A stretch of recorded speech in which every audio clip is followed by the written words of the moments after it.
Happy Fantasy Friday. It's time for book club. We are Lindsay, Kelly, and Catherine, and this is the Banter and Bookmarks podcast. Fair warning, this book club is not kid-friendly as we are discussing adult-themed books and using adult-themed language. There will also be spoilers. So if you haven't read the book, we will give you a spoiler-free introduction and review in the beginning, and then warn you once we switch over to the spoiler zone. So pour yourself a drink, come sit on the couch with us, and let's talk about books. So, ladies, what are we chatting about today? Today we are going to talk about Spark of the Everflame by Penn Cole. It is book 1 of the Kindred Curse saga. Books 2 and 3, Glow and Heat, are all out right now. The 4th and final installment will be Burn of the Everflame. It's supposed to be released sometime in 2025. I saw an interview that she gave in a Barnes & Noble recently too, and she was like, we haven't set the date yet, but we'll tell you a few months ahead, and it is like in the mid part of the year. We should hear something soon. I feel like we should hear, like tomorrow. Let's hear about it tomorrow. So I feel like we're going to hear a date soon, and I literally Google every day trying to find a date, and they haven't released it yet. It's happening. Is it happening? Okay, Kelly, give us a little spoiler-free summary. Okay, so the summary that is inside the book Dust Jacket. In a mortal world colonized by the gods and ruled over by the Descended, their cruel magic-wielding offspring, Diem Bellator yearns to escape the insular life of her poor village. Her mother's sudden disappearance and the discovery of a dangerous secret about her past offered Diem an unexpected opportunity to enter the dark world of Descended royalty and unlock the web of mysteries her mother left behind. With the dying king's handsome, enigmatic heir watching her every move and a ruthless rebel alliance recruiting her to join the growing civil war, Diem will have to navigate the unwritten rules of love, power, and politics in order to save her family and all of mortal kind. Sounds like I want to read. Sounds like I read. Let's rate it. Yes. All right. So let's set our rating system though, right? Okay. So 5 bookmarks in the Banter and Bookmarks rating system means I absolutely love this book, and I would give anything to capture the feelings of reading it for the first time. Kelly told me I'm not allowed to say that I would cut off a limb to read it, but it's that kind of book. You would just give anything to capture it again. So that's a 5 bookmark. 4 is I loved this book, and I maybe will reread it eventually. Like, it's worth a reread, right? Okay. Yeah. So then 3. 3 bookmarks is I like this book, but maybe not enough to reread. But like still a enjoy solid it. read. Solid, good book, would recommend it to other people, but maybe not going to reread it. A 2 is I was not a fan of this book and will definitely not be touching it again. Might not even recommend it. Or if you recommend it, you would recommend it to very specific people who you know would really like that specific book. Catherine, what's a 1? I didn't finish it. It's really, really bad. Don't recommend it. Not gonna finish it. Moving on with our lives. Hopefully didn't spend a lot of money on it. So then what was this book? 4 bookmarks for me. 4. Solid 4. Solid 4. And I will say too, again, like I feel like when you look at that 5-star system, you would think a 3-star isn't that great, but a 3-star book is still a solid book to me. I just feel like I want to have more stars on the positive side and more caveats in there than the like, okay, whatever. Right. 20. And I think because we tend to pick books to read that we already are interested in, so it's not like we're going in completely unaware of what the book's about. So we pick it because we think we're going to like it. And so it makes sense, I think. So everyone, I think the series could evolve. Could evolve to 5. Right? There's a lot of stuff here. There's a lot of stuff I want to know about. So I think although this book might be a 4, I think overall series, like maybe potential. 5 overall, or maybe book 4 could get to a 5. Yes. Okay. It has a lot of potential worth continuing. Okay. Great. So 4 bookmarks. Everyone's in agreement.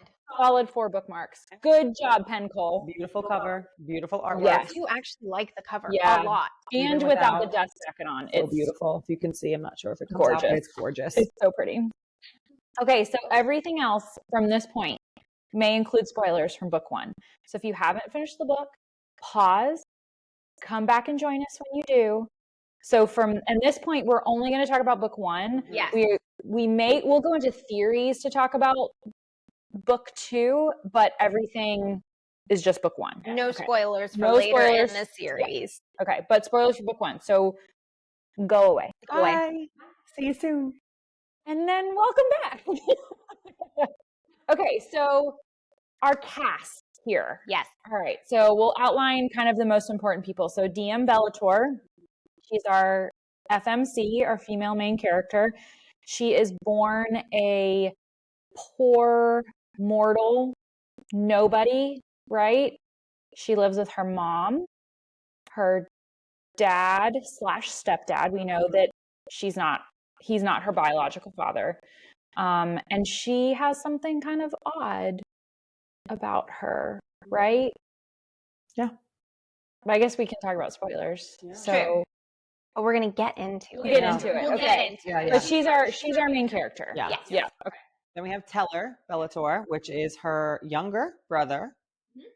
And younger. And she puts all of her eggs in his basket. I feel like she's like, he's going to get out of here. He's going to have this great life that I couldn't have. And so she's like a really supportive, kind of maternal older sister to him. Especially when the mother kind of when she disappears, which happens early in the story. And he is very smart, and he goes to a special school with only other descended kids. So he's like the only mortal. So he kind of has like an inside scoop a lot, which definitely comes into play in the book. Then we have her parental figures, stepfather Andre and her mother Aurelie. We rarely get the mother's actual name. It's just mother, mom. Mother, yeah. See, I say it It's orally, but I Orally? need to orally or Aurelie. I don't know. I'm gonna have to listen to the audible. Hi, I say Aurelie is from the movie Love Actually. Her name is Aurelia. I do Aurelie too. So every time I read it, that's what I think about is Aurelia. Aurelia. Yeah. All right, I like it. But I don't know if that's right. Yeah. But in my mind, that's That's where it came from. Yeah. So both are famous characters and in their world, in their own right. Andre is the commander of the Amerian army, obviously immortal, and her mother is a famous healer. They have a kind of interesting relationship. They keep secrets from each other. They're okay with keeping secrets from each other. They know. Yeah, they know. Right. They're okay with keeping secrets from their children. And that's just kind of their dynamic. We don't get a lot of the mother in the book. She's there at the beginning and then again at the end. So everything is kind of inferred from what other characters tell us about her. And Andre is that typical army commander. I'm going to teach you how to fight in an army. That's what I'm going to bring to my household. He's very strict. He's very, very regimented. But he also took DM in as he definitely has a sweet side. He's stoic, but then can be very loving. But it's kind of like he switches on and off, which is. There's scenes with DM too where she's like, "Oh, I heard that was the commander's voice," or like she comes in and she's like, "Yes, sir, commander, sir," like to kind of like pick at it.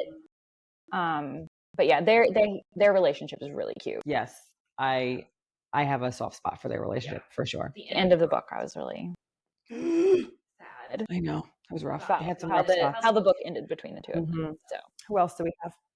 Mora and the rest of the healers. So DM practices as a healer. Mora is this.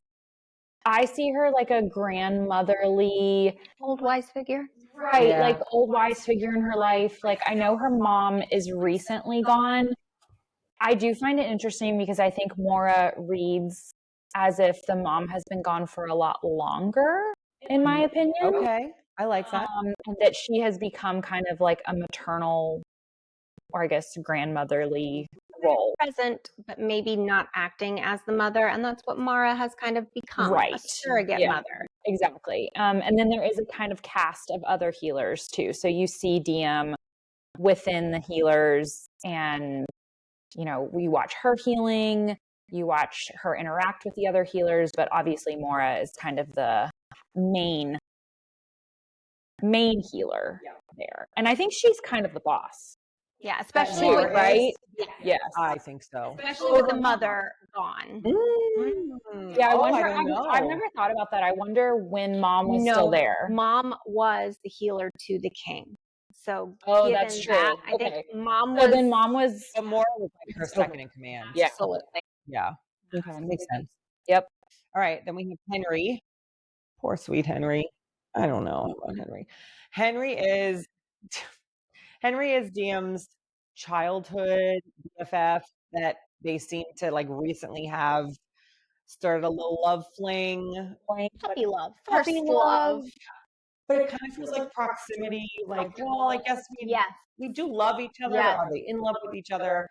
And it's sweet though, and they definitely have a nice companionship. And Henry also, we find out pretty early on that he is part of this secret organization called the Guardians, which is trying to overthrow the rule of the Descended, essentially.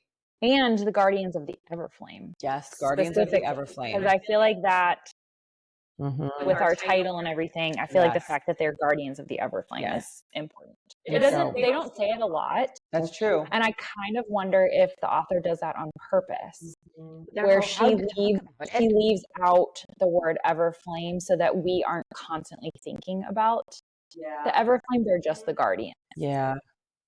I think it's interesting, and I think that Henry had kind of like the opposite of a positive arc. He was like not a redemption arc, right? Like I think in the beginning he was sweet and you liked him and you kind of felt for him of like, oh, this is sweet, but you can tell that maybe she's not really as into it as he is. And then he kind of goes downhill for me, at least. And I would agree. He's a bit naive. He is naive. He's so gung-ho in one way as if that way is the only way. Yeah.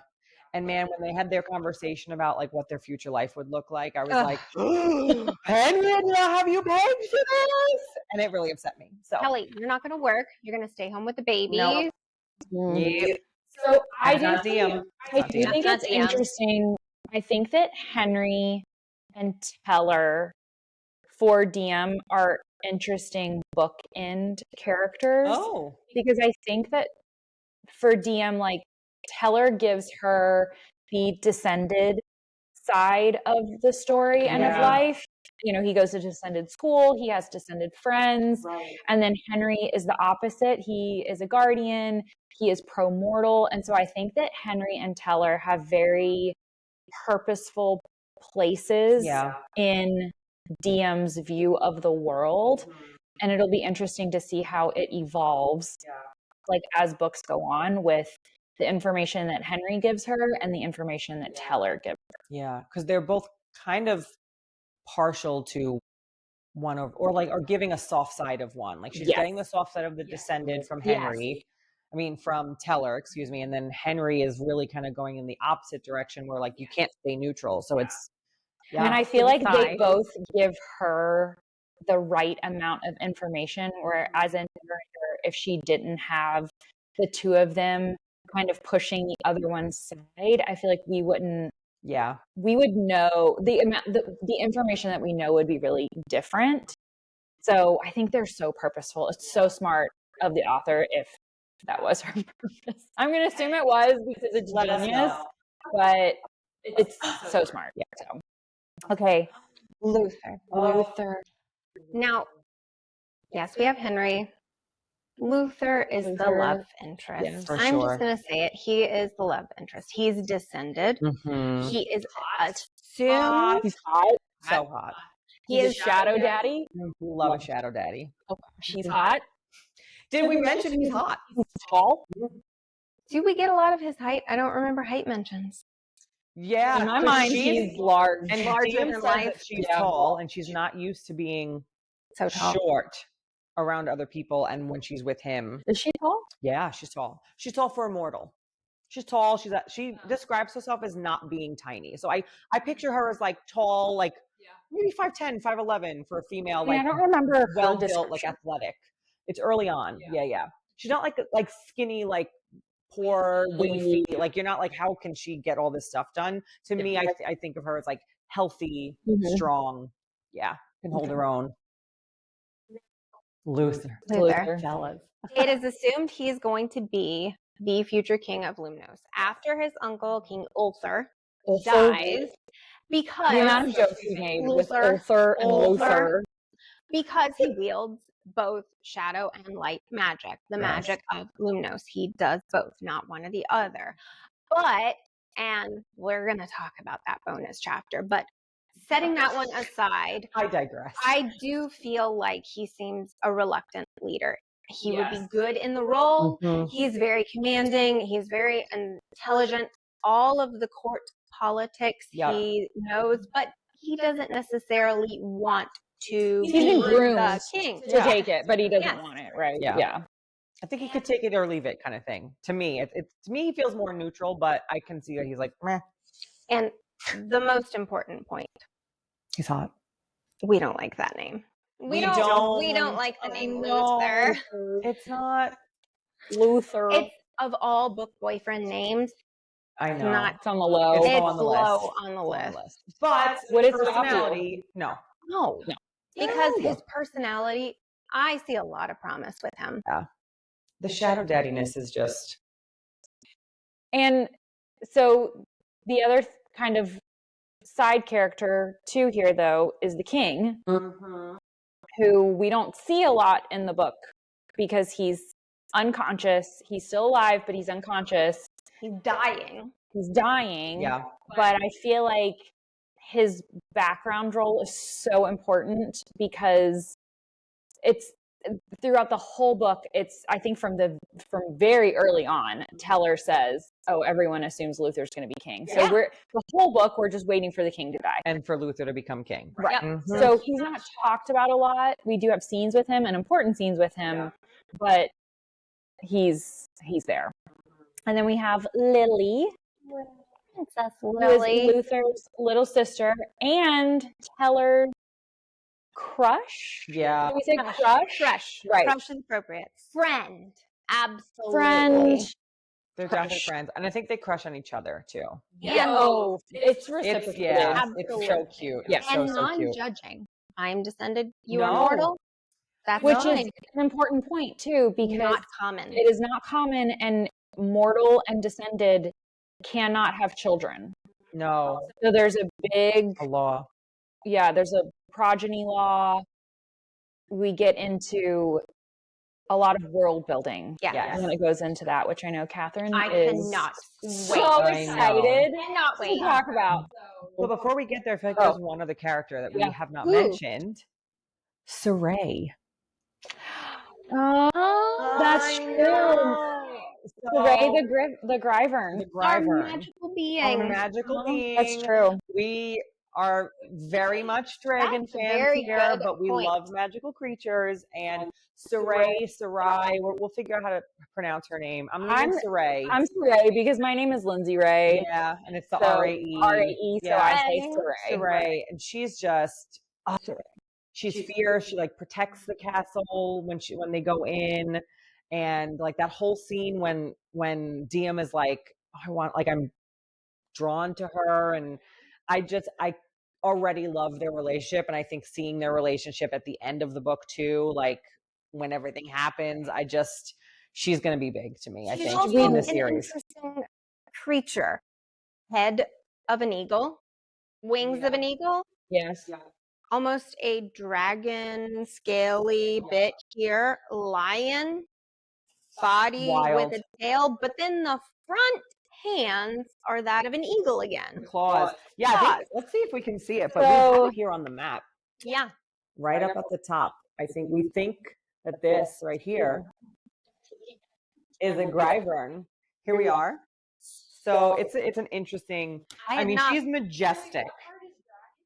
It looks the like scaliness. So it mentioned her face looks dragon-esque too, though. Yeah, it's like you can't tell about if it's feathers, if it's scales. I remember in the book specifically, she did describe there were scales. Yeah, for sure. So Lion tail. Mhm. I mean, we love a good map. But don't even get me started. she's already, I think she's going to be one of my faves by the end of this series. Love a magical creature. Yep.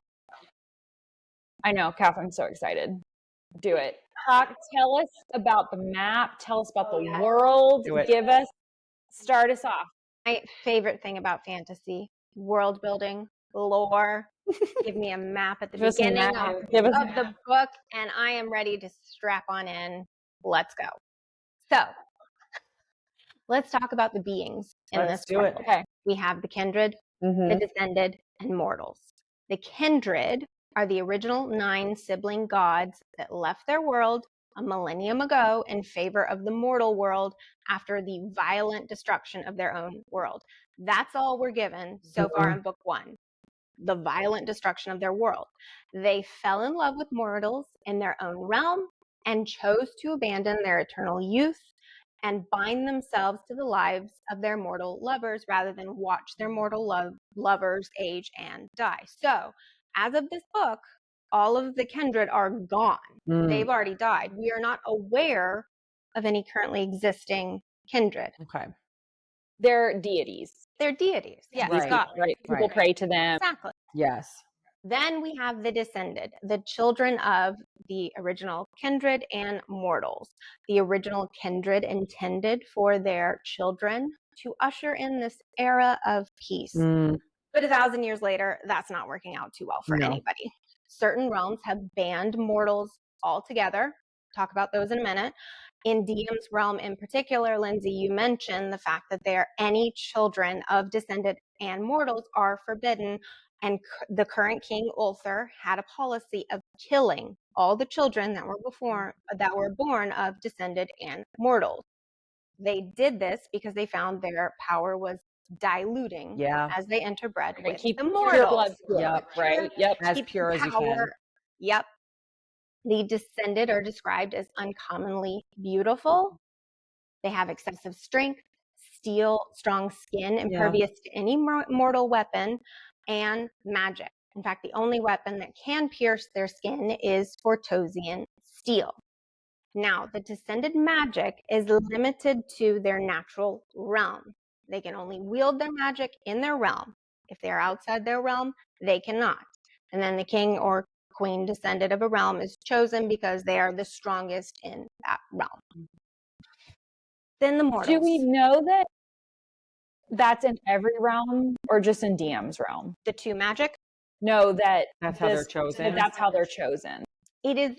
I think it is strongly implied, although I don't think we heard it from directly a descended. Yeah. But it is at least assume because that's how it happens. And in Blue Note, that is absolutely the way it happens. And every realm has two different types of magic. Then we have Fae vibes, but actually like a little bit more than Fae because the whole can't be pierced by these. It's more distinct, I would say. Yeah, I think so too. Because Fae give there are so many different types of Fae. This is like everyone has these same kind of things. Exactly. And then you have 2 different powers that you can choose from. Are gifted. Are gifted when you're born. Or not, because there's also descended that really don't have much. That's magic true. at all. And that you can is have one or the other, but different levels. And that's that diluted blood. Dilute. So then we got the mortals. Just any human with no descended blood. If a child is the child of a descended, they're descended. They might not be a powerful descended, but they are descended. Now, mortals can only have brown hair, brown eyes. That is actually a consequence. No. Wait for it. Okay. Wait for it. I'll wait. Wait for it. We're going to get there. I told you to strap on. But wait. That is a consequence of the forging spell. The descended in Lumnos have varying shades of blue eyes. But DM was born with auburn hair, brown eyes. and it is mentioned sometime in puberty. There's this sickness, and it caused her eyes and her hair to become colorless, such that she is mistaken for being descended. Because her realm's eyes are blue. Right. And hers are gray. But her Gray. mom has red hair. Auburn. Which is a Auburn. reddish brown. It's reddish brown. So It's brown eyes. It's auburn brown hair. Definitely eyes. But I know her mom, because she talks about how fiery her mom's hair was, and that you could see her like in any crowd, that her hair was different. Well, you know what that means. You know what that means. I'm gonna have to reread the whole. Just with one and little find that Easter egg. I definitely remember about their eyes, but I don't remember about their hair. Only because I remember her mom distinctly having, but like you said, auburn, brownish. Yeah, auburn. It's a shade of brown. Now, All the right. forging spell. Love it. This broke Amarian into the 9 realms, each named for one of the kindred and infused with that god or goddess's magic. Ready to talk about the realms? Yes, I love the realms. A list. We got a list. I love the circular map Now, of this place. Yes. Yeah, the map. Now, Great. what we are talking about is current day. The humans existed in Amarian prior to a millennium ago when the kindred came. They had their own gods, old gods, traditions, names of the cities. So what we are talking about in present day is significantly influenced by the kindred, the descended. So it's broken into 9 realms. As you said, there's that interesting circular formation of the 9 realms, with the very center, and we haven't talked about this, being called Kuril. Kuril, or Kindred's Temple, as it's labeled on the map, is the island in the middle of the Sacred Sea. I looked this up. The English translation of Kuril means Heart Island. I'm saving this one for you guys. Whoa, tricky. I like that. I'll be very interested to see where the author goes with this one. We do get a sneak preview to that island in the last couple of chapters, which we're going to talk about later. Now, the road that connects all the realms is called the Ring Road. And remember, 2 kinds of magic in the realms. Most descended only get one type of magic, or the other, only the very strongest, like Luther, get both. And it's rare. It's very rare. Very rare. All right. We got 9 realms. We're going to talk about them. Love it. We're building this world. We're building this world by brick. By brick. All right. Lumnos, the realm of light and shadow. The descended here have blue eyes. This is the realm featured in book 1 and where DM is living.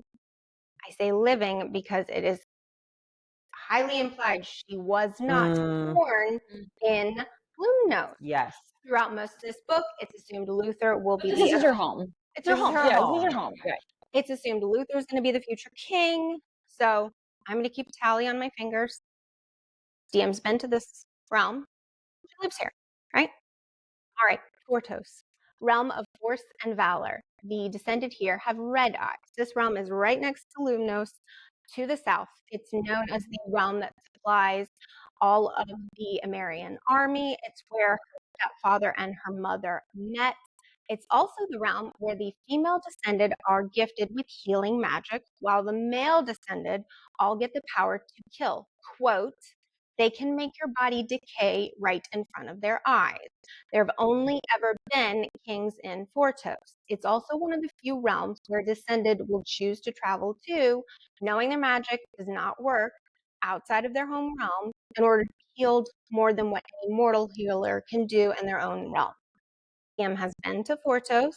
She's been there with her mother, and she goes with Henry in the book. Foundnos. I'm so excited. Sorry. Gotta take a breath. Foundnos, the realm of beasts and brutes. Yellow eyes are what the descended have in this realm. Beasties, yeah. South, next to Portos, here the descended are rumored to be more animal than human. Mortals are forbidden unless passing on the ring road. DM has been to this realm by way of travel for the events of this book with her mother. Okay. Was confirmed. Next realm, Arboros, realm of root and thorn. Moss green eyes are what the descended have Makes sense. here. Arbor. It is Trees. a realm rich in vegetation and supplies many of the medicinal plants used throughout all the 9 realms.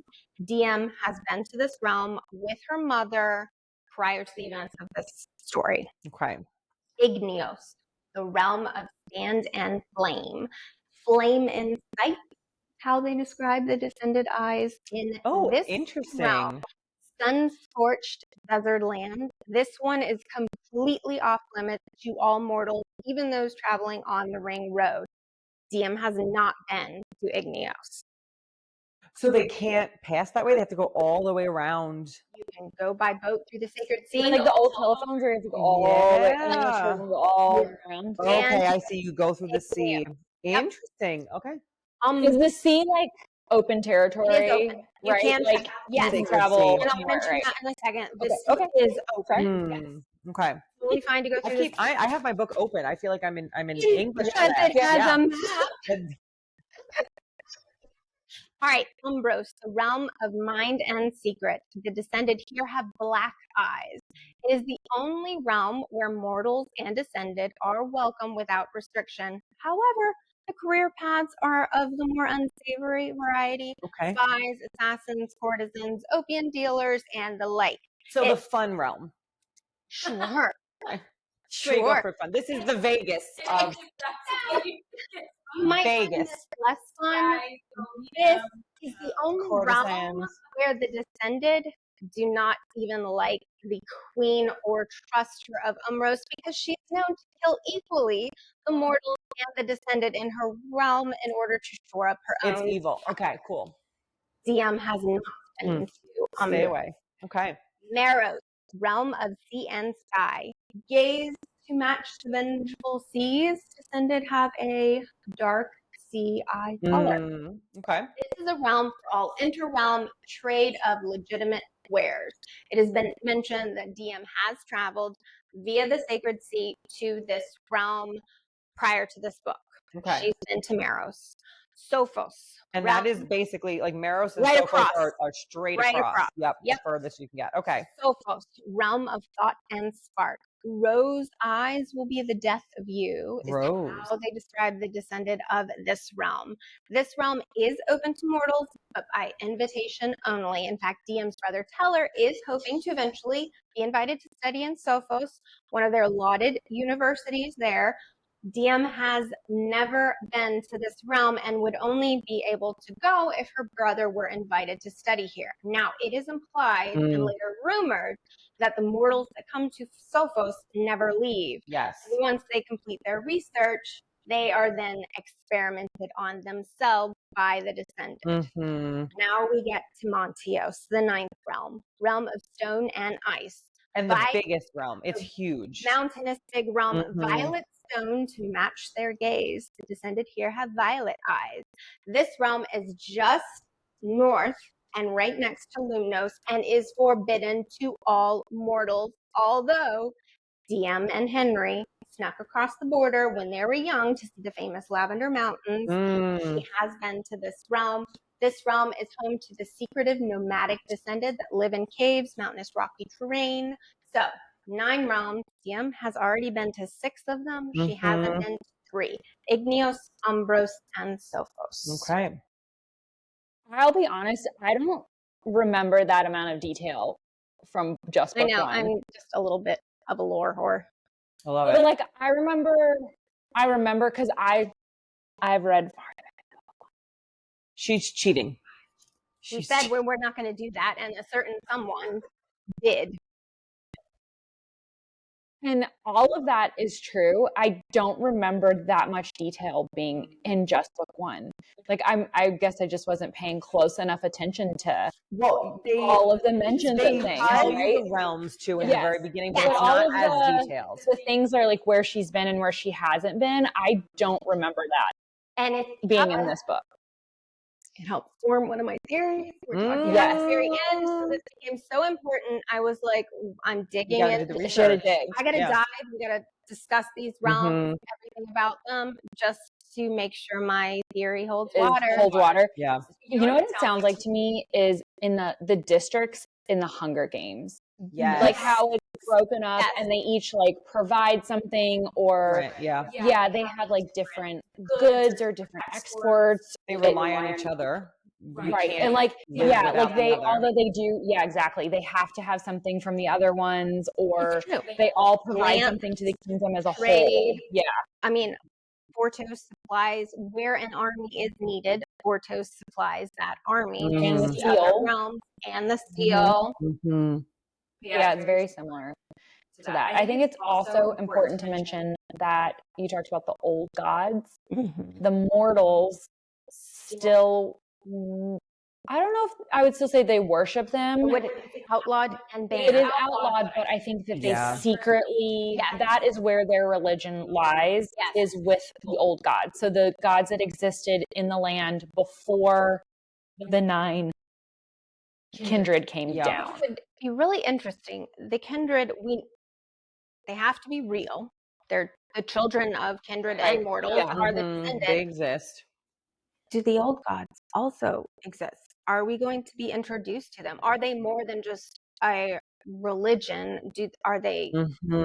real? Are Yeah. they real beings that did exist, or were they chased away? Right. And are the kindred actually, no, I was going to say, are they actually gods? Like, are they any Just Mm. more things powerful special? descended, really. Right. Like we know that they came from another world.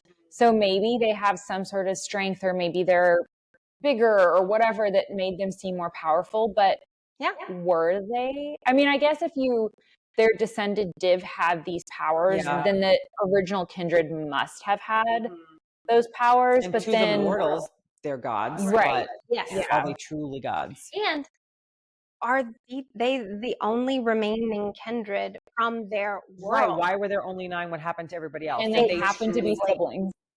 How very Mm. And each sibling has of them. and each sibling had a different magic.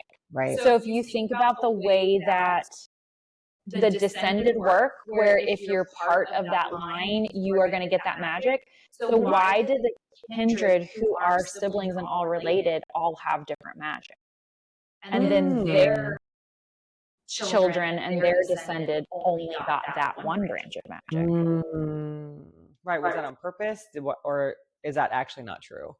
Do they think that they only get that, but really, could they open up more magic when the barriers of these realms? Your face literally Because just changed. I have a As theory. you're talking, I saw your light bulb go off. You're like, Light bulb. I mean, Well, tell us. so we know that towards the end of the book, we're getting towards the end now, but when Luther asked Diem to go to be with the king, he's really getting to the end of his life and he leaves and trusts her to stay and he wakes up, right? And he says all these crazy things in different voices, whatever. One of the things that he says, I don't remember the exact quote, but one of you probably can get it at some point, is he talks about how her blood is going to break down the walls, break down like the barriers essentially of the Daughter realm. of the forgotten. Daughter of the forgotten. And so she's going to unify. And so I'm wondering that what you just said, Lindsay, it's like when she eventually breaks down these barriers, whatever they are, which I think it's the barriers of the realms, will that allow different, like all of their power to like fully flourish? Was it a way to keep people almost in line by keeping them?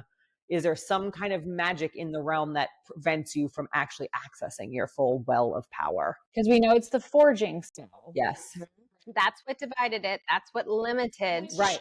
Which I guess the question is why? Why would they bother got limiting? the sense that as part of giving up their immortality and Mhm. binding themselves to the land to the realm of their mortal lovers, this was part of it. They mention a spell. Something is binding all descended from these realms of not having any other So magic. it's like their outside of it. sacrifice. Yes. Is it just to keep people from just tearing each other apart? Like, stay in your lane, use your magic at home, because if it was open, You do it at home. it would be Anarchy, chaos. right? Right. Like, if you could just tromp around using your random magic anywhere you went, it would be chaos. So it's like, you can have your magic, but you got to stay home. Or were they Also- also like not fully ready to give their magic to half mortals?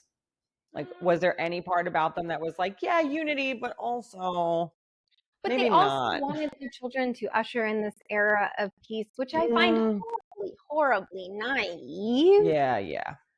I wonder how far down the line We are. Well, no, like, when did they decide that the descended, like, that you couldn't be? Because hold on. I got to think about how I want to say this. This is not making sense. Like, when did they decide that mortals couldn't have magic and descended could, like, because the kindred fell in love with mortal lovers, right? Was So it right away? their kids were descended, but one of their parents was mortal. Yeah. Mhm. I mean, So it's been how a far down thousand the years. line where they're like, gonna mortals stop suck? this. But at the end of the Yeah. day, they're all descended. Yes, you're also descended from a kindred, but you're also descended from a mortal. Yeah. I got the impression it is a recent can be maybe, I got the impression it was within the last 100 years. They really started seeing the impact of it's been 1,000 years since we were pure and our magic is becoming lesser, right? And so that's when they started to enact these laws. I mean, in Igneos, they literally took all of the mortals out, let them burn to death in the desert.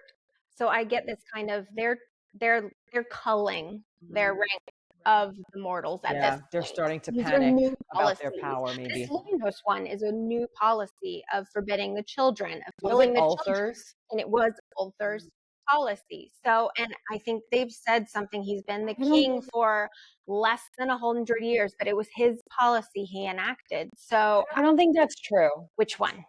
That it was his The policy. progeny law? I don't think the progeny law was Let's see if we his. can find it. Said it was his.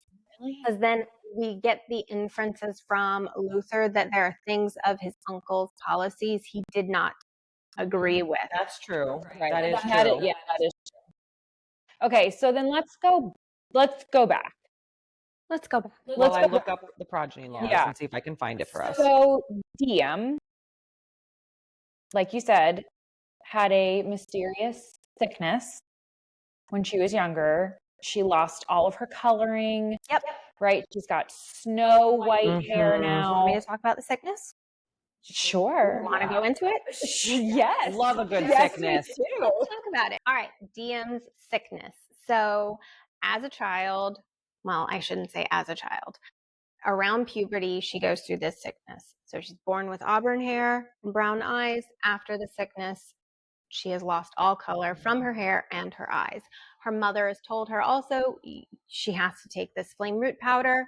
It's because of this sickness, and it's also to curb these hallucinations that she supposedly had either as a result of this sickness or she was starting to develop as part of this sickness. So the end result is Diem is constantly mistaken for being descended herself, minus the gifts. Now, fast forward to the events of the book, her mother disappears. Diem chooses to stop taking the flame root powder. We have a small time jump in the story, about 6 months it's been since she's been taking this. She doesn't tell anybody she stopped taking it, although her brother does figure it out himself. And the first inklings we have that something is different is she's getting this voice in her head. It's telling her to do things. I hear Mortal Kombat in my head when that happens, right? Yes. Fight. Yes.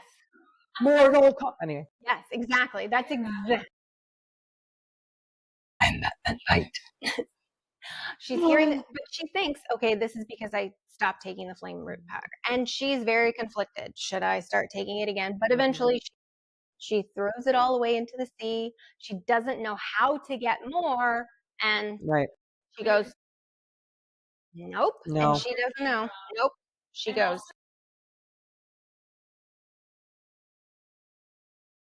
like my mom to stop taking it. Yes. She does mention that the powder caused her to feel very, very muddled. So I also think just if you're constantly living with that, you wouldn't want to. She talked about like she can't like feel extreme emotion, joy, pain, everything. It dulls her. Yeah. So eventually, they're Henry and DM go to Fortos. They're going to restock some of her supplies from back in Lumnos. They go to Fortos, and there she meets with a woman, Leona. She knows this woman. Her mother knew this woman, and she's just in the shop. She's looking around, and she discovers there's this stuff behind a locked cage. And it has a very, very distinct red color and a very specific emblem on the vial. And she knows that is flame root powder. She hasn't seen it anywhere else, but she knows immediately it's flame root. She mentions it by name to Leona, and she freaks out. Dunzo. She says, and I quote, merely knowing that powder exists is enough for the crown to order your execution, girl. I have that in my head, in our voice, by the way. In my accent too? Yeah. Oh, interesting. Especially when she says, girl. Girl. And then she later goes on to say, only the king of Fortos has access and the key to that. Not even the chief healer of Fortos has access to the powder. And you have to get permission from all 9 realms to get even an ounce of it. So how did Mama have it? Exactly. Big question. Well, I think we as the readers get that way sooner than DM. DM is operating through over half of this book in denial. Yes. Everything pointing as her being different from a mere mortal. She rebels at the thought of it. But we as readers are like, clearly, obviously, we know she doesn't know who her father is. Her mother get that from her biological father. Yep. He's clearly got to be descended of some kind. That would explain why she looks like a descended, why her mother made her take this powder to suppress her natural healing abilities, her strength, her own magic herself. And because her sickness came at a time, puberty, which is when descended actually first come into their magic, come into their strength, not a coincidence, come into their natural healing abilities. And I think as readers, we're on board with this. We're okay with it, but she's just in denial for the longest time. Now, I did find it interesting. She intentionally did not tell people she was taking it or that she stopped taking it.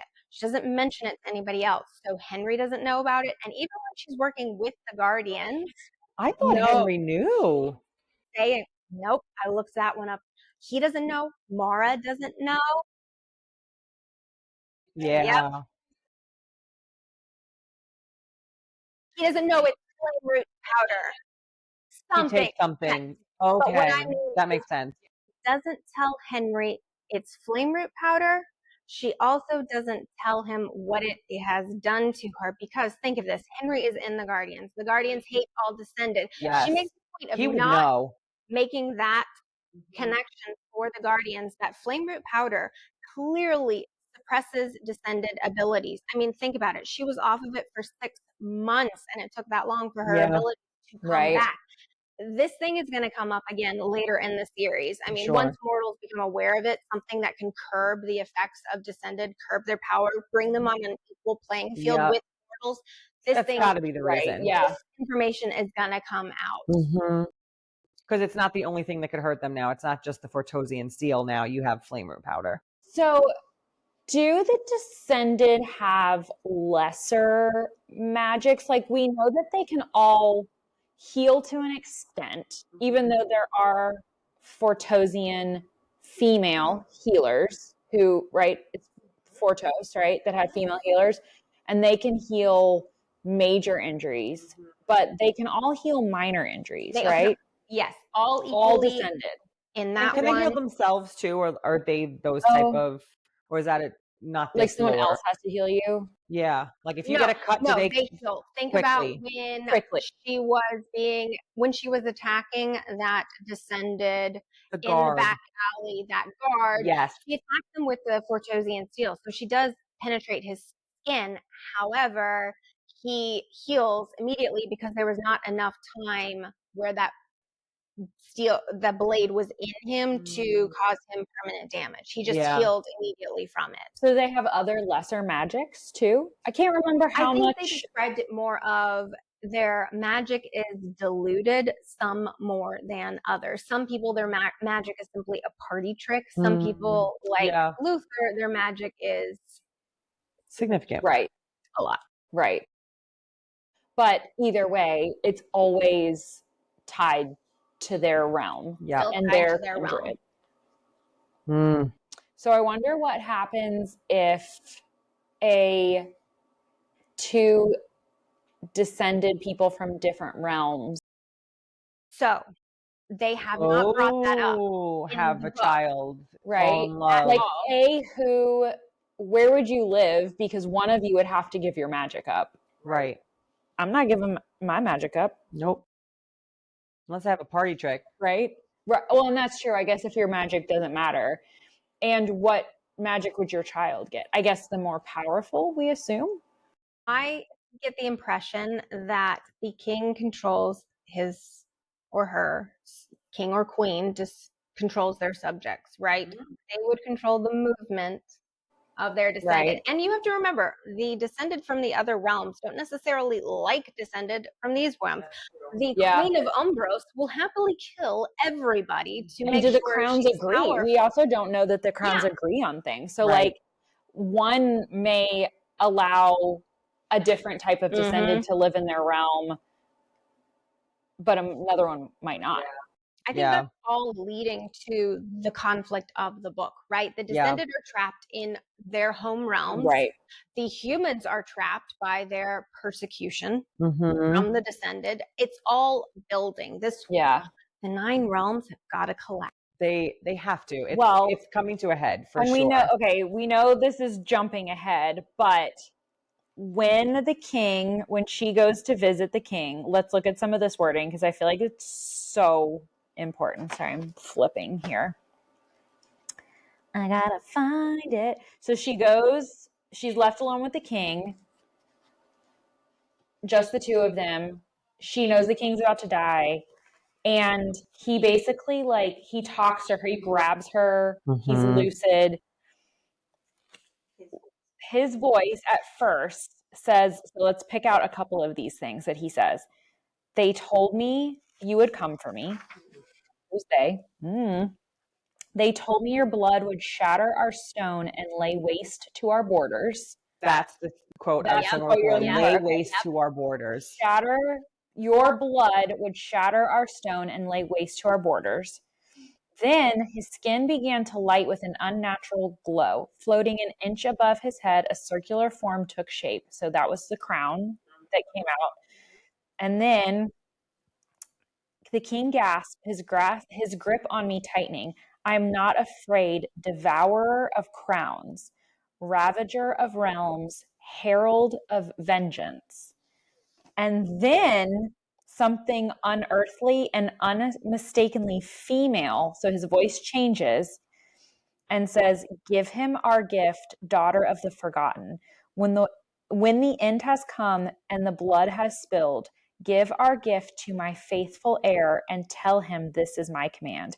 The king's back arched, his chest rising at a sharp, unnatural angle before collapsing back onto the bed. His hand went limp, suddenly releasing me from his grasp.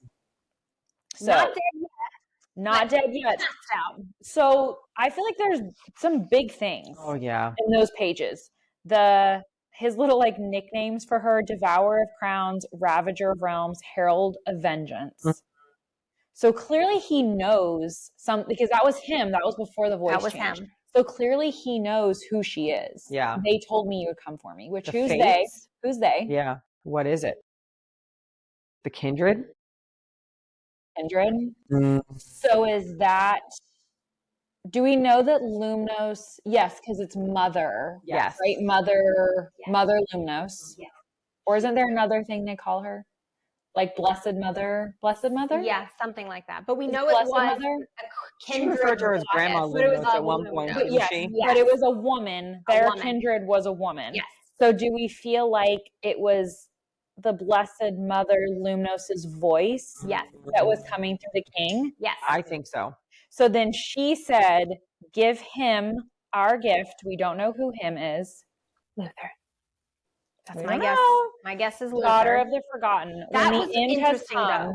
She calls her then Daughter of the Forgotten. Daughter of the King Forgotten. didn't. And I feel that's very important because a descendant did not know that title. If we presume that it is the goddess of Lumnos speaking through King Ulthar to her, Right. only that kindred knows the title Mm. Daughter She is. of Right. the Forgotten, because that is from their own world that they left behind. And do we assume that, like, Daughter of the Forgotten, we don't know who her birth father is, right? So is the Forgotten her father? Is she daughter of literally daughter, or is that a bigger title? Or is it literal?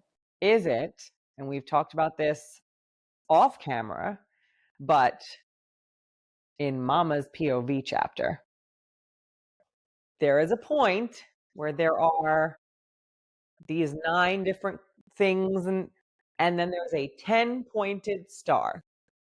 Yes. And there are 9 9 realms in the realms, circle, but but then the 10 land in the middle is the 10-pointed star. 10th. Maybe Kuriel? Is she the daughter of the forgotten Forgotten. realm, of the forgotten kindred? Is that why her power works in every single realm? Don't go too Okay, far. so we're gonna I get my know, theory. so many let's thoughts. talk about that. And you're right, they did call her Blessed Mother Lumnos. Blessed Mother Thank Lumnos. you, Okay. thank you, Thank Kindle. you, Kindle search Functions. Okay, so then Catherine, this was like a big thing that Catherine, I know, wanted to talk about. I know, she's itching. Go. You want me to do it? You want me to do it? Sure. All right, let's do it. I mean, okay. it came up. It came up. I had to. let's I go. had to. Trust the process. Yep. I'm going to go into a lot of detail here. I can't wait. I'm here. Okay, so 6 months since she stopped taking the flame root powder, we first see her interact with the descended when she is called to the palace along with a few other healers to heal descended children. There was an accident. Okay, so pause there. Diem's a healer, right? I know we kind of talked about that, but let's solidify that. She is a She doesn't have mortal healing powers. healer. She's a mortal healer. Okay, go. Yes. They are called when children are injured because until they go through puberty, they don't have their natural descended healing abilities. That is why mortal healers are necessary. So a group of them were called to the palace. The children descended were injured. While she is there, she is assigned to Princess Lily. At the first thing that happens is that she has to set Lily's bones. That's the first inkling we get that something's not right here. Luther is there and he says, do you need some help? And Tiam's like, I got this. I'm good, bro. Back up. Back up. Step up. Later. So Lily's injury must have been pretty catastrophic then. Yes. Right? If that one wasn't. Yeah. She was able to set the bone, and that showed that her strength is coming back to her. But then the next thing that happens, she discovers that Lily has a metal shard in her back. She has had massive blood loss. She's kind of panicking at this point and puts her hands over the wound just to try to stem the flow of the blood. And I quote, "A strange feeling stirred in my chest. My hands tingled with the sensation that was all at once freezing cold and scorching hot. A soft glow spilled beneath the blood-soaked gauze under my palms. The light beneath my hand flared blindingly bright. Silver like moonlight, the wound was gone." Now, the first thing is it was her magic was described absolutely. as light. It flared that was magic. blindingly Diem, bright. that was magic. You magic girl. You magic girl. Yeah. And, Lumnos is the realm of light and shadow. What is she actually doing? She's healing Lily. Fortos, the realm of force and valor, The magic from that realm is that of healing and decay. Now, I will say real quick, kind of did bother me that as a healer, whatever metal object was lodged in Lily, she took it out. That's like the one thing you don't Right, do. she was You don't- panicking a bit, I Yeah. will But you're say. trained as a Like an healer. EMT, Like, you don't take just the thing pull out. it out. Like in that moment, I was kind of like, Yeah, maybe let's not do that one. But she did, and she healed her, and okay, everything she was would be fine. fine. But in that moment, I was Princess like, Lily was fine. Yes. Now, We need everything. your mama. Yeah, Mama needs to everything. come back You're home. not supposed to pull it out. Anyways, doesn't matter. But. Now, later that same day, Henry and Diem are traveling on the ring road to Fortos to restock her medical supplies. As soon as Diem crosses into Fortos, she felt a sensation. Her shoulders sagged when she did, but Henry felt nothing at all. Later that night, Henry and Diem are sleeping off the side of the road in Fortos when a wolf happens upon their camp. When faced off against that wolf, Diem said, "The world fell away, just as it had that morning in the royal palace. A burning sensation prickled at my skin, a scalding frost, an impossibly frigid inferno. I looked down to see my hands aglow with this silvery So it's the light. cold and the hot and the silver light happening Yes. again.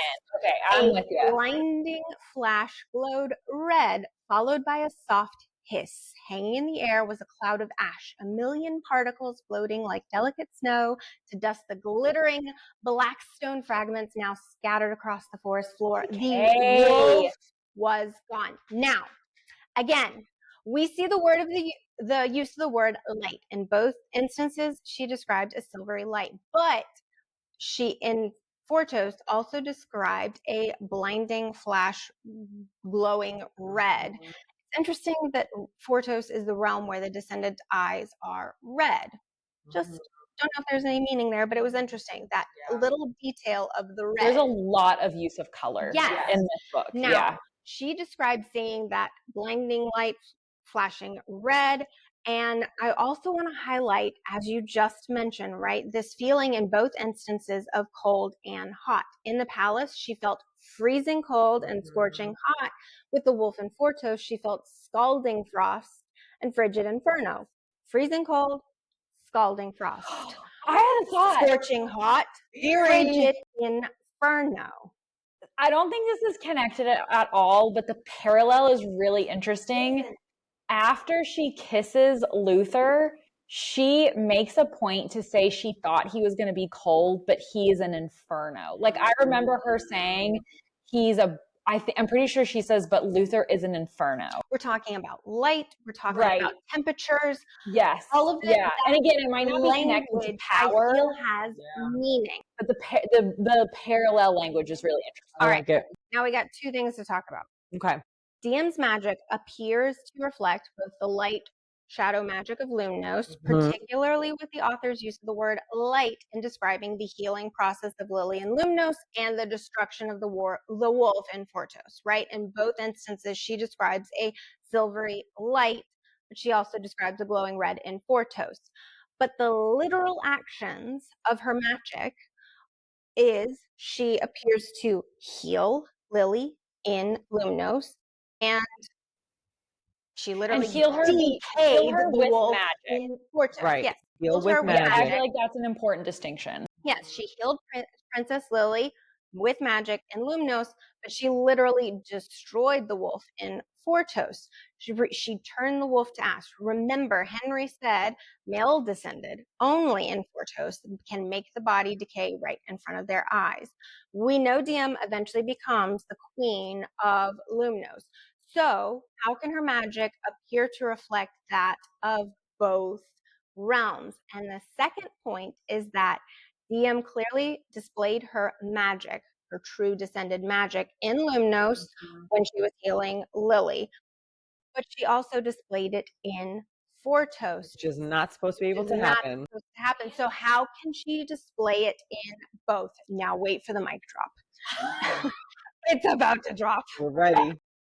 Remember, she was not born in Lumnos. Right. It is implied she was born on Kindred Island. So perhaps her home realm is Kindred Island or Emerian as a whole, because we now have a woman. She is reflecting the magic of 2 of the 9 realms, and she is able to perform that magic in 2 different realms. So what more will this daughter of the forgotten, what other magic will she have, and can she perform it in all of the realms? She performed male and female magic. Yes, she did. Because in Fortos, the rules. Yeah. She saw the rules and she was like, I got this. I'm good. So Thanks, but no thanks. do you think that it's all tied to dad? Yes, 100%. And I don't think he is simply a descended. You don't think mom is hiding her mortality? You think mom is immortal? It's Based on dad? her epilogue, I get the sense mom is immortal. She hates the descended. There was pure hatred in that text with her epilogue. I got the impression she is a mortal. She might be even working with the guardians. We did talk about that. Yeah. Yes.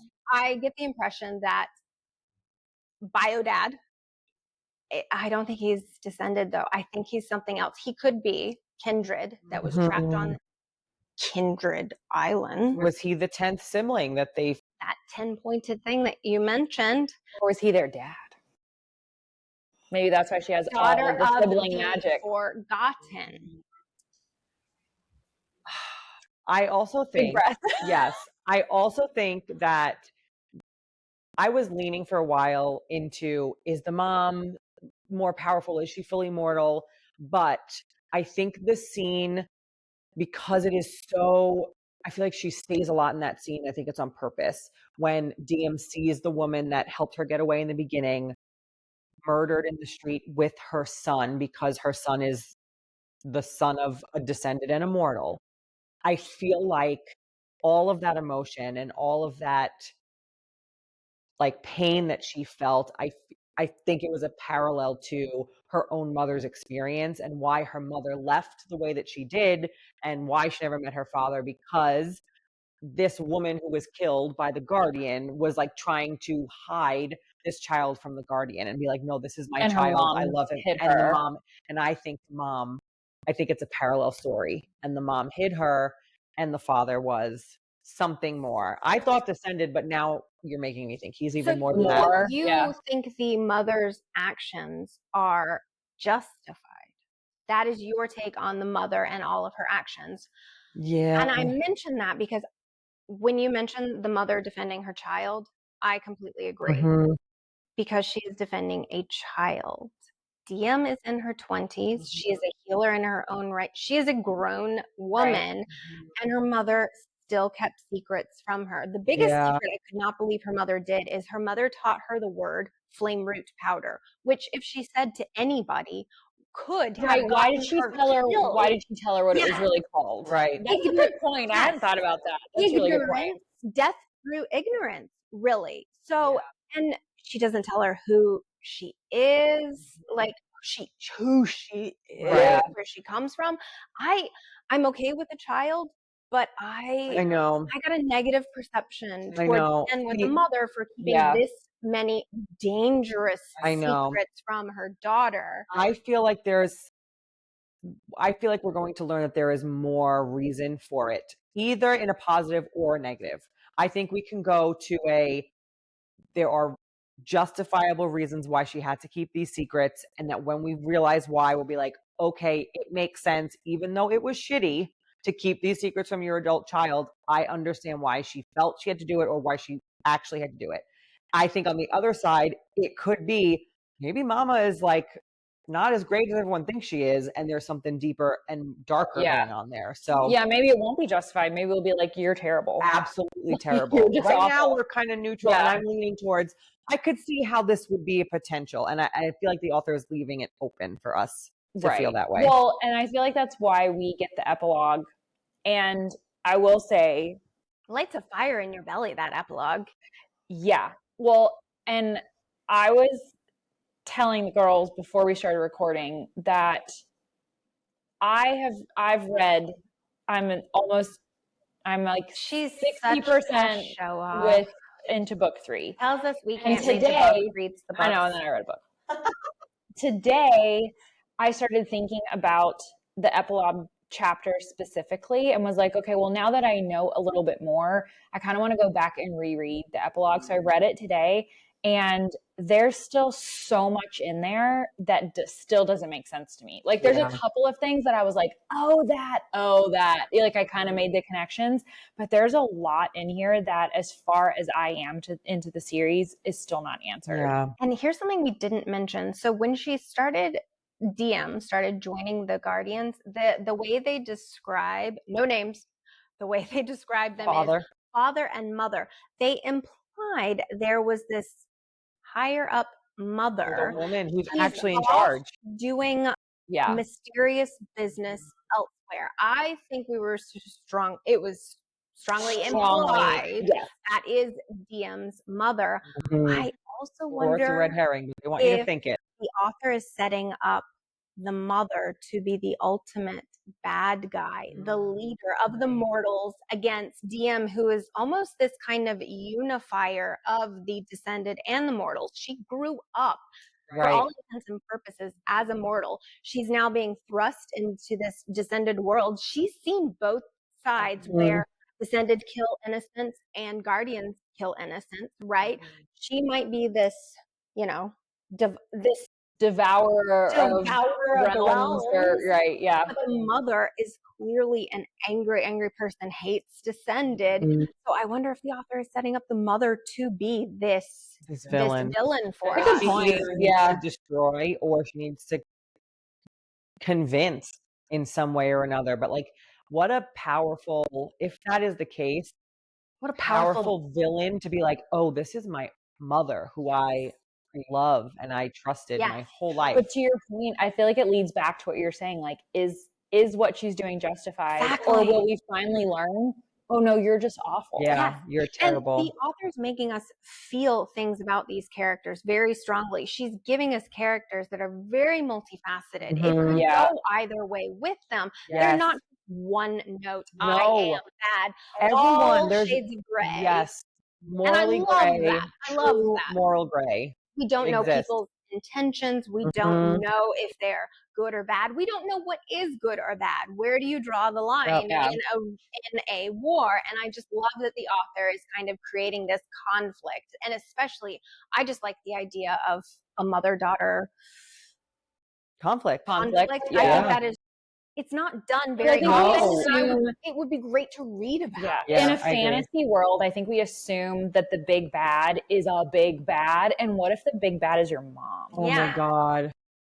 What if the big bad is your mom? But okay, there's a lot in that chapter that is so the epilogue chapter that's so unanswered. Like, it kind of infers that she has lived there before. The mother has. Mother has. Not only and that Diem was born there, or at least Diem was there at some point when she's younger, because they said an infant. Oh yeah, a newborn. If it wasn't for the newborn in my arms. Reading the epilogue scene, and I mean, I've really felt the mother's hatred when it comes to why the mother was there against her will on that island, what happened to her on that island. I do get the sense, and maybe this really, psychologically makes sense why she would hate descended so much. Not only that, was she forced to conceive Diem against her will? I have that thought as well. Say that. I think that, I mean, you can imagine being completely violated that way. It would completely skew there's no coming back from it. Descended are the ultimate evil. So then you have this character that could be completely against descended, but I can understand that. I can understand your pain, your hurt. And again, these multifaceted, multi-layered characters. Yeah, 100%. 100%. No, I totally agree. To moral, like being moral, like morally gray, right? Yeah, we love a morally gray everything. True, and truly morally gray. Yeah, like you're like, I think there are books or movies or just stories where they want you to believe it's morally gray, but be shocked. You have a very strong feeling of like, what you would choose. Yes.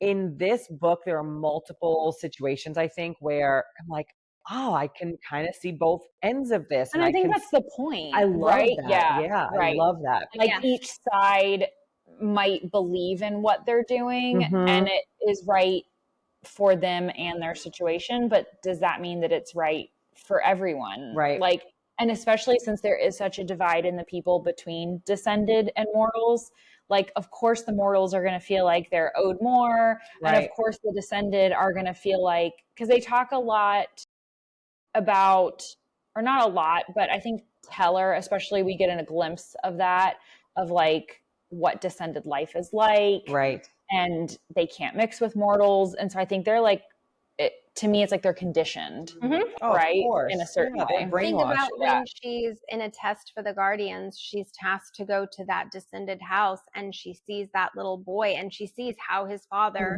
treats Like him. She can mistreats see him. the conditioning happening before Yeah. her eyes. And she's like, I want to hate you because you are being bad to me right now. But I understand why child. you are being bad. You're being treated poorly by your own parents who should. And you're modeling what you're seeing from your own Exactly. father. So Yep. yes, that conditioning is absolutely there. Yeah. Okay. Luther. Luther. Love him. Hate his name. Hate his name. Hate we his already said it. name.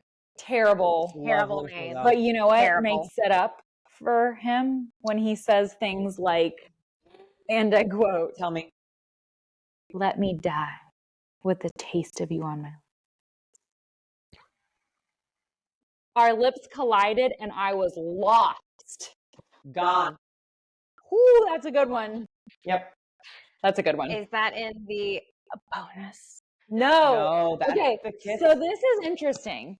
Kelly and I read the book on The physical. a physical book of it. Catherine read it on Kindle. Kindle So the didn't have first time we ever got together to talk about the book, Mm-hmm. Kelly and I were like, oh, bonus chapter, right? And I'm like, Catherine was lost. And we were like, oh, whoa. So she immediately took my book home and read the bonus chapter. And I feel like it made a significant difference in how you felt about Luther. So The bonus chapter did. the bonus chapter. So we read it as our original reading. So I'm curious how different your reading was without it. I would say I didn't get enough of a sense of Luther reading it. I had my own perceptions, maybe my own Reading the book. wishful reading the main text Before. of the Okay, book. yeah. I had my own hopes for what Right. his character would be, little hints here and there, but lacking this chapter, it was just conjecture on my part.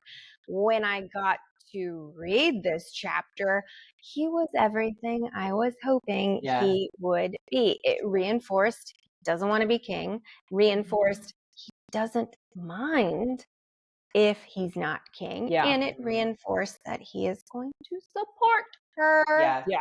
He's Yeah. not power hungry. No. He's Yeah. the He's total an reluctant ally leader. to her, Yes. even though he is not in a seat of power. Yes. And it seemed like they were going to go that way, but the fact that you got this bonus chapter from his point of view that reinforced, Yep. yes, you were right.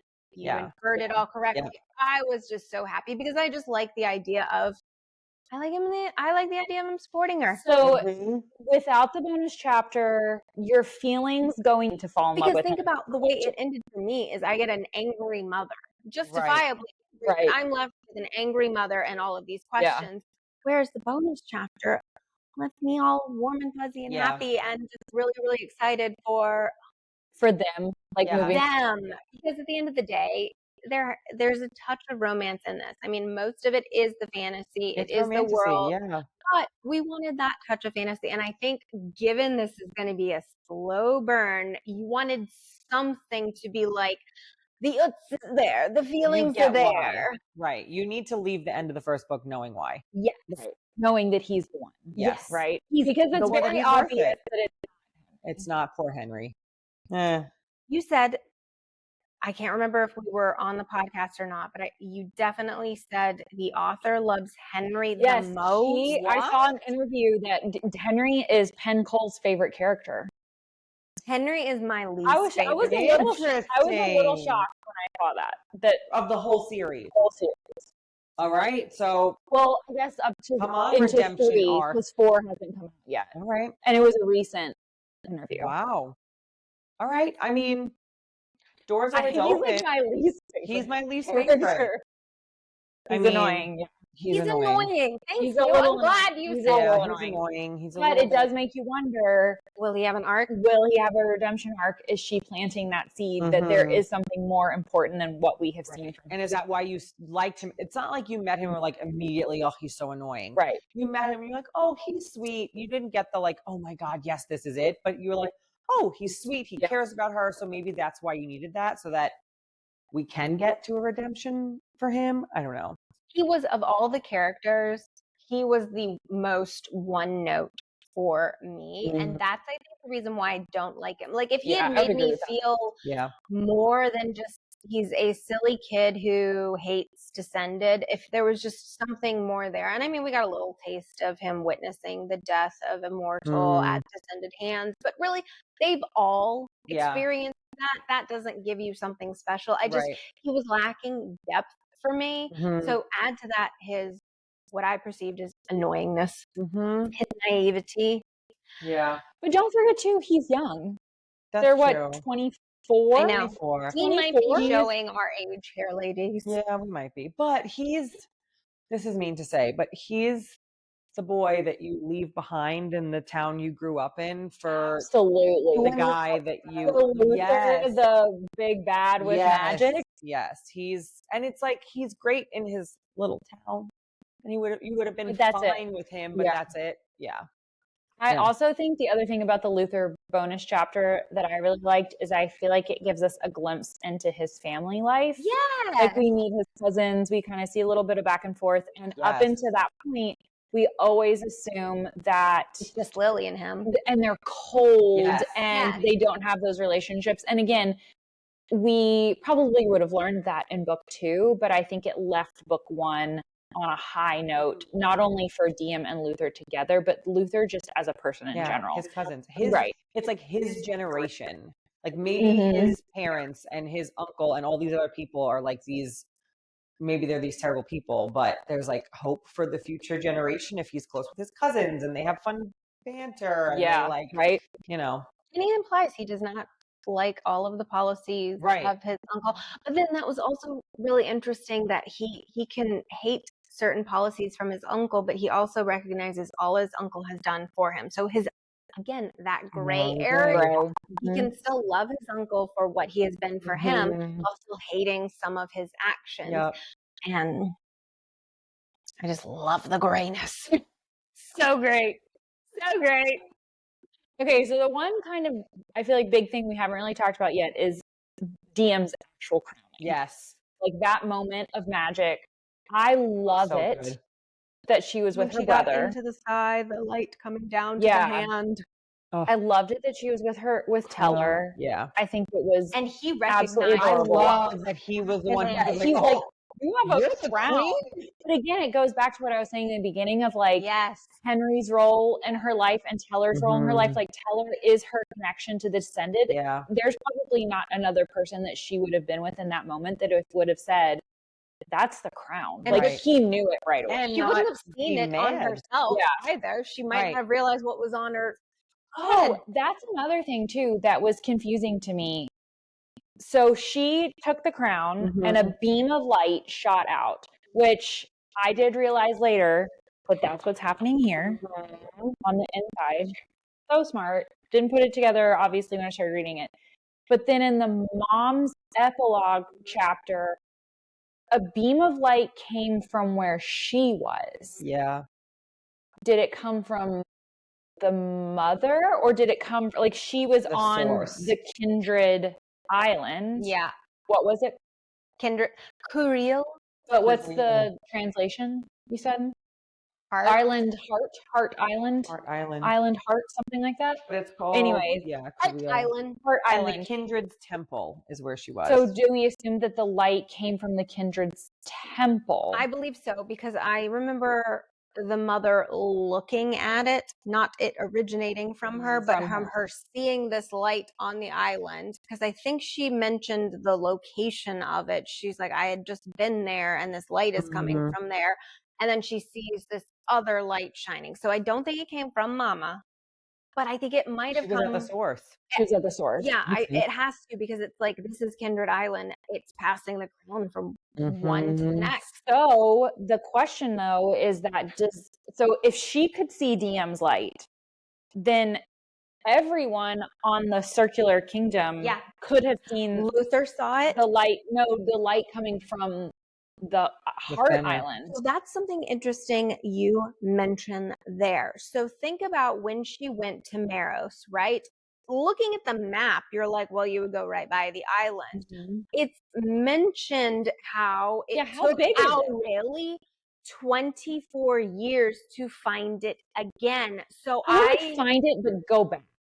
I got the impression it was a combination of both. I'd love to find that section, but I got the impression that there's some kind of magical ward over this island protecting it. So I do some kind of spell that keeps it hidden or something. To your point, Lindsay, you said that DM saw that light coming out, and then her light matched it. So I mean, if DM can see that light, and yes, you were right. Presumably others should be able to. And is that normal? Like when every new crown comes, do they see the light coming from it? Or is the fact that like we have speculated that DM is something more, that she is kindred or kindred plus? I don't want to plus. I was going to say kindred descended, but not just like she's more, right? Yeah. Kindred adjacent. She's closer to like she's closer than like multiple generations away. Right. Yeah. Kindred, we'll say kindred adjacent. There you go. So did that light just happen for her, or does that happen with every maybe it was crown? only for her because she was receiving the crown. That's something only those being crowned get to see themselves. Maybe people only see the light show from. Yeah. It's super interesting. I think like for me, one of the things I love the most about this book, we've talked about this, is that not all, but in a lot of fantasy books that we love, the female main character gets her power or her status from the male that she ties herself to through love, through marriage, whatever, which is great. We love those books. But in this book, she barely not pecked, but she barely kissed Luther. So it's not because of who like is. One time. It was one time. They were on a break. It was one time. It was one time. And she has power because of her. Yes.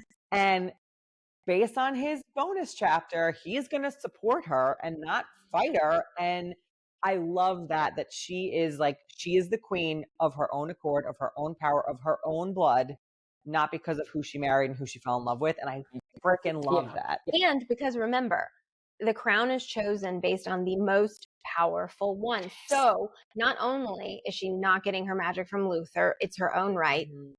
Her magic is more powerful than his. And his is described as like, I mean, really like it was obvious. Yes.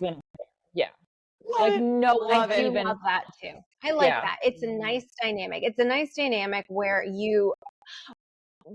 an author can just introduce a female character. It's not in your face. It's just, this is the way it is. You know, it's not kind of trying to push this trope to us. It's just so organic in this book that DM, she's going to lead us. And it's just in her own right, her own abilities. Love it. Love it. Okay. So then going into the next book, what is your big expectation?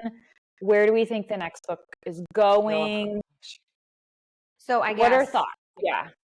Can you even answer this objectively? Because you read it. I think I can, only because I remember thinking that. I remember the feelings of this book and looking forward to getting more information and fleshing out their relationship with each other. Like, what is going to happen to her? Like, she is the queen. It's not like that was hidden. A freaking light column came up. Like, They don't Like, know. dude's got a crown floating above her head. Hard Right. to hide that.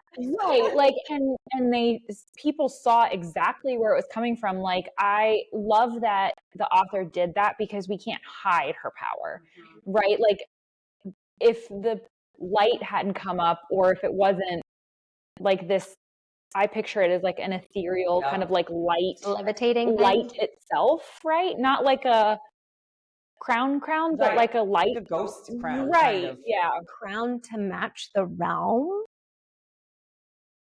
But I remember feeling like it can't be hidden. Yeah. Because in another series, it could have been hidden, right? And it could be her coming into that power. But book 2, basically, you're going to have to start with that power. There's no hiding it. Mm-hmm. And I kind of like that we're just forced to jump right in. Yeah. Because Luther knows his point of view. He's like, oh, I know it's the He end. I'm going to knows. go find her. Yeah. Yeah, There's exactly. nothing else you can And do. I feel like the wording of that was a little ominous. Like, I will find her. I will find her, like, I will come for her kind of feeling. Mhm. But I think you could absolutely read it both ways. I think my first reading of that is, oh, that's ominous. Yeah. And then after thinking about it a little bit more, and I think after we talked about the bonus chapter, it changed for me. Maybe it's not so ominous. Like, I want to go, I want to help her. But you can read it either way. It's like reading a bad text. I got Yeah. my initial gut of reading that sentence was, I wonder if this is going to be a fated mates type of They fantasy did mention book. mate. And the king has a mate. Yes. Mhm. So that was where my head. We don't know that it's a fated mate, Yes. but there is That's a where mate trope. that's where Yeah. my brain immediately was, and because he It was mentioned out of when they love. kissed. You feel my magic, I feel your magic. I felt that there was a Yeah. bond in that Yeah. he's not ready to accept, but that Yes. he knows more of, probably due to experience. And that's that's actually something else that's interesting, is that you say she has this power. What power does she have exactly? Because she has the power of being the sovereign, right? But she doesn't even really know her own abilities, Right. her own She has gifts. no You do idea. it on purpose. It mean, have at to this be point- accepted by a court who's like, who is this person? Prove it. Prove you're the strongest. Right. So How to do you- me, How do you prove who you are if you don't even know? yeah, how Like, do you prove you're the you thought strongest? you were mortal. So I think the second one is going to be, she's going to have to prove she's powerful. I don't think that this court, who is all ready to accept Luther, is going to accept her. I think there's going to be a whole lot of, she's going to have to learn how powerful she is. She's going to have to learn really who she is, and she's going to have to prove it to this entire, and I get the sense this court is just, there's a bunch of snakes, and Yes. I think Luther is going to be there to guide her through that Teach process. her. Yes. Like Teller and Henry guided her in book 1. I think Luther is stepping into that role to be her guide in book 2, because she doesn't know anything about she their knows world. nothing. She knows nothing. I agree. What about the voice? We hear the voice a little bit, but what is the voice? What do you think it That is? she has been hearing since the beginning. Yeah. Is it her magic? I have been thinking about that for a while, and I cannot get a sense of what I truly. And why is it fight? The fight. Why is it always saying fight? Is it because of extreme emotions bring out powers easily? That we see that in a lot of books, where extreme emotions, puberty, all of these things make a power happen, even though you can't control it, a trigger for it. Yeah. But I also wonder if other people have a voice in their head. Is it because her magic was so suppressed, it almost took on a sentient quality in and of Could be. itself? Like, Yeah. Luther. you think I do. You think the voice is you think it's like they're mated? There were a couple of instances in the book that were like little sentences here and there where she mentioned, oh, as if he could hear me, or as if he could do this, and like them feeling something with each other. And so I'm wondering if they're mates. He knows it, because doesn't he say, I didn't either. he cuts off a sentence of like, can't deny it, acting as if you're not. And I think that we immediately go to, oh, obviously he's saying acting as if you're not a descended.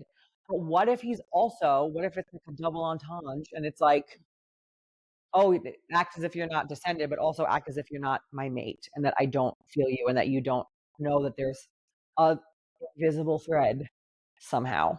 So part of me I didn't thinks think about, yeah. and whether it's him consciously or it's some Their kind of bond. power, yes, but that's going to be like my unhinged theory for the next book is that Write it down. it's him. We'll have to come back. Something about Luther is It's something telling about his understanding is telling her It'd be cool. unconsciously. I actually like that one. I like that one. I did not get that when I read it. Times Yeah. they've said, and I pay attention to those. I think more because I've seen it in other series done well, and so whenever there's like as if he could feel me, or as if I tingled and I turned around And that's whatever. very mating bond. Yeah. Very And very you're always needed. like, wait, literally? Right. Like, is that a feeling or are they literally listening to my brain right Yes, now? exactly. So that's my unhinged theory going into book 2. Love it. Mhm. Okay, Catherine's unhinged theory is about her tied to her magic working in other realms. Yeah. Right. She's the only one. It's because of her parentage, where she was born, what she truly is, but Mhm. she can do magic everywhere else. I think, and I really hope so, that she's going to get magic from all the realms. I agree. That would be really, really fun to see. Mhm. Because then she would definitely be the most powerful. Oh, for Exactly. sure. Well, and I think that's what the author is trying to imply. Like Yeah. she's wicked Yeah. powerful. Yep. And that's I Wicked think that's powerful. yeah, wicked. I think that's like the second part of my unhinged theory is that I agree with you, and I think that Daughter of the Forgotten is somehow related to a 10th kindred, a 10th realm that she comes from. So that's Which going my back, guess. that was because of the fact that when the mother in her epilogue chapter, Mhm. Aurelia, there's 9 cauldrons, 9 representations of each of the realms, but on the floor it is a 10-pointed star. Yes. Yep. Gotta mean something, Gotta. right? Gotta.